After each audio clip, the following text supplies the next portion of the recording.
मेरा नाम राशिद ज़हीर है और आप देख रहे हैं ऑनलाइन न्यूज़ इंडिया। पर्दे के बारे में आपको मालूम है कि कर्नाटक ने आदेश दिए, जो उनकी एप्लीकेशन थी उसको रिफ्यूज़ कर दी और कह दिया कि पर्दा is a not essential part of the Islam. पता नहीं कौन सी किताब उन्होंने पढ़ी, बहुत लोगों ने उससे डिसएग्री किया और वहाँ की जो छात्राएँ हैं वो चली गई सुप्रीम कोर्ट। अब धार्मिक लड़ाई भी शुरू हो गई दर्शकों। कांग्रेस आई, RSS, उसी समय की जमीयतुल उलमा, एक मुसलमानों का संगठन है जिसके अंदर आलिमों की जमात है।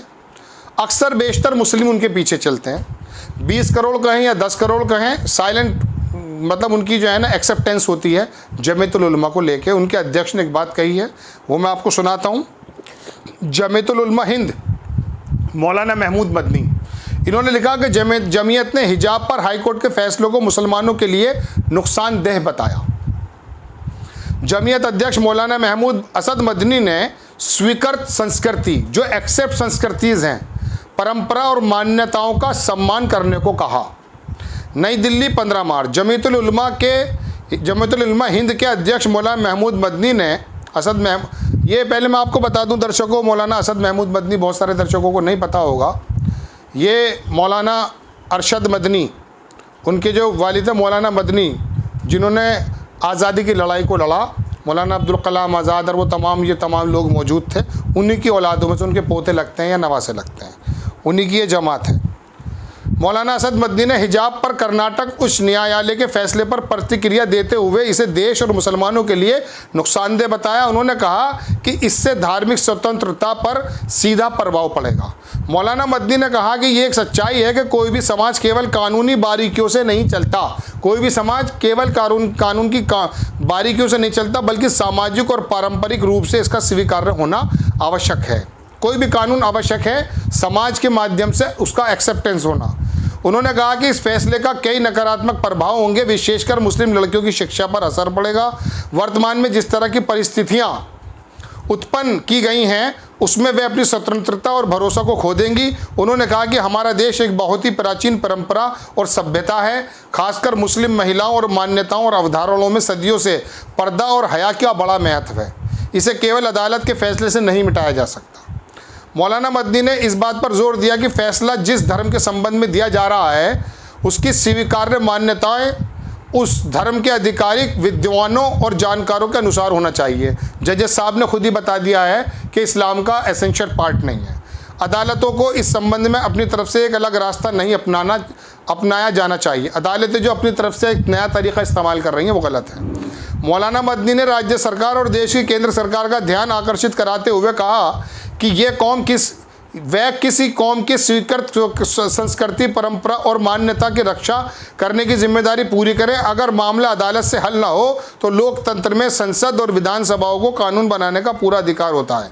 इसलिए राष्ट्रहित में विधायी संस्थाओं को कार्य करना चाहिए। मौलाना महमूद मदनी ने युवाओं से सड़कों पर विरोध करने और कानून को अपने हाथ लेने से परहेज करने और धैर्य रखने की अपील की है। बिल्कुल सही बात है, होनी भी चाहिए, ये अपील होनी भी चाहिए कि युवा जो हैं वो अपना को धैर्य रखें, सड़कों पर ना उतरें, प्रदर्शन ना करें। लेकिन ये बताइए दर्शकों, अदालतें या सरकार अपनी मनमानी करती रहेंगी? मनमानी से मुराद मैं सरकार को ज़्यादा कहूँगा। अदालतें तो फिर भी जो है अपना कोई ऑथेंटिक बात होती है उसी के मुताबिक फ़ैसला होता है और पब्लिक को बिल्कुल अधिकार हासिल है कि वो उससे एग्री करे या डिसएग्री करे। अब ये पर्दे के ऊपर जो कर्नाटक के अंदर ऐलान हुआ है कि स्कूलों के अंदर पर्दा पहन करके लड़कियां आएंगी, अदरवाइज़ वरना नहीं आ पाएंगी, उन्होंने बहिष्कार कर दिया है। तो क्या ये अदालत और ये सरकार कह सकती है कि सिख का बच्चा भी पगड़ी पहन कर नहीं आएगा? कलावा बांध कर या गले के अंदर जो भी कुछ डलता है, माला, ये जो भी मैं जानता नहीं हूँ उस बारे में, उसको डालकर नहीं आएगा? नहीं कह सकती, चूँकि वो बहुसंख्यक लोगों का मामला आ जाएगा और फिर परेशानी हो जाएगी। और ये मुस्लिमों के ख़िलाफ़ ही तमाम चीज़ें आती हैं दर्शकों। अब इसके अंदर धार्मिक मौलाना भी कूद पड़े हैं, मजबूरी हो जाती है।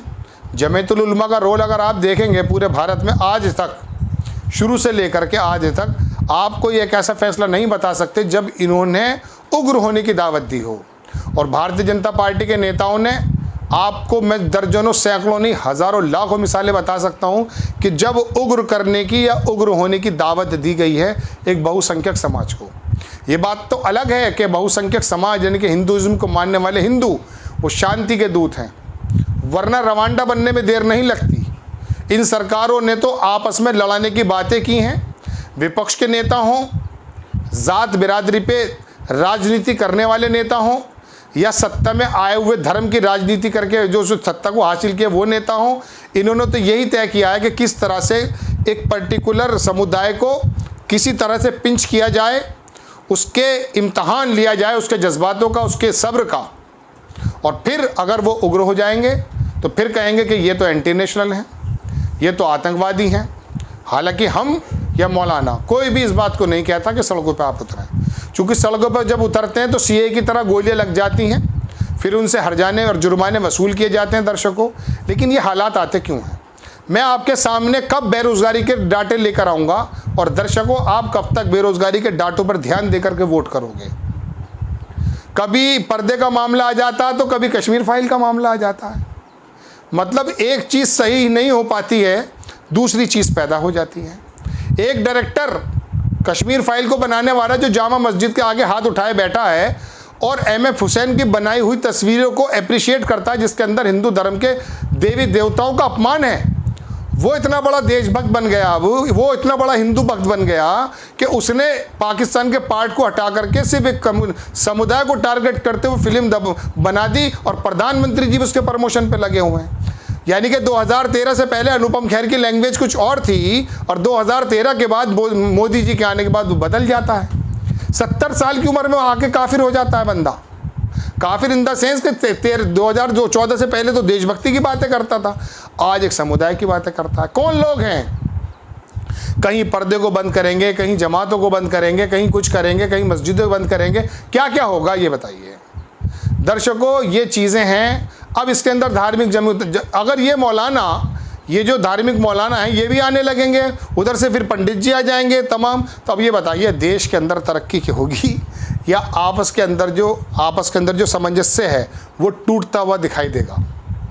दर्शकों, कहने की बात यह है कि फ़िलहाल बड़ी ख़बर कि मौलाना महमूद मदनी ने सरकार से कहा कि आप इस तरह की चीज़ों को देखें और ये गलत है। परंपराएं जो हैं, स्वस्थ परंपराएं जो हैं, उनको इस तरह से कोर्ट के माध्यम से या बैकडोर से किसी भी तरीके से अगर ख़त्म करने की कोशिश की जाती है तो वो गलत है। वो एक समुदाय को ये जताने की कोशिश की जाती है कि देखिए हम राज करना है और अब तुम जो है दूसरे नंबर के शहरी हो। ये एहसास दिलाना बंद कर दें, चूँकि संविधान सबको इजाज़त बराबरी का देता है। अगर आप पर्दे की बात करते हैं तो फिर महिलाओं के मजबूती की जो बात, वही महिलाएँ तो हैं जिनके बारे में आप कहते हैं कि हम उनका मजबूत बनाना चाहते हैं, उन्हीं की बात है। उन्हें कोई ज़बरदस्ती पर्दा नहीं कराया जा रहा है, वो अपनी ड्रेस के ऊपर पर्दा करती हैं। बहरहाल मौलाना महमूद मदनी ने सरकार के अदालत के इस फैसले को जो है डिसएग्री करते हुए सरकार से हस्तक्षेप की अपील की है और अपनी कौम से भी कहा कि आप धैर्य रखें। आपको खबर कैसी लगी अपनी राय कमेंट्स बॉक्स में ज़रूर दीजिएगा। चैनल को सब्सक्राइब कीजिए, शेयर कीजिए। नेक्स्ट टाइम किसी खबर के साथ आता हूँ। जय हिंद। चैनल को सब्सक्राइब करें और घंटी जरूर दबाएं।